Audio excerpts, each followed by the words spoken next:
मित्रांनो, परवा मी व्हिडिओ टाकली होती एक आमच्या साकाळ गावातील पावसाची, आणि आता पुन्हा एकदा मी व्हिडिओ करायला आलो. आता महिना निघाला नोव्हेंबर, आज 1 तारीख आहे. पावसाची हजेरी बघा अजून तसंच आहे आणि पाणी बघा. भात पूर्ण कुसलेला आहे. आता हा भात कापू पण शकत नाही शेतकरी. काय परिस्थिती आहे भाताची बघा. हे बघा पूर्ण भात हा पाण्याखाली आणि संपूर्ण भात कुसला आहे. आता अजिबात तुम्ही या भाताला कापू शकत नाही आणि कापलाच नाही काही तुम्हाला फायदाच नाही जीवा त्याचा. म्हणजे पूर्ण भात सडला आहे हा पाण्यामध्ये. बघा नोव्हेंबर महिना चालू झाला आहे तरी पावसाचं पाणी बघा अजून सुद्धा पाऊस लागतो. तर या शेतीची अवस्था बघा.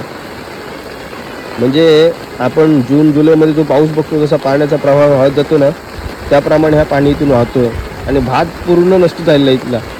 बघू शकता तुम्ही अजिबात म्हणजे काहीच राहिलेलं नाही. नमस्कार मित्रांनो, तुम्हाला मी आता ही दृश्य दाखवली.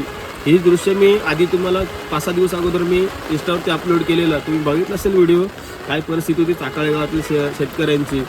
आणि आज पुन्हा 1 तारीख आहे. नोव्हेंबर महिना उजळला आहे. मे महिन्यापासून जो पाऊस लागायला सुरुवात झाली तो आज म्हणजे 6-7 जवळजवळ महिना पाऊस कंटिन्यू पडतोय. आणि शेतकऱ्यांनी जी घेतलेली 2-3 महिन्याची जी मेहनत होती ती आज तुम्ही बघताय संपूर्ण पाण्याखाली गेलेली आहे.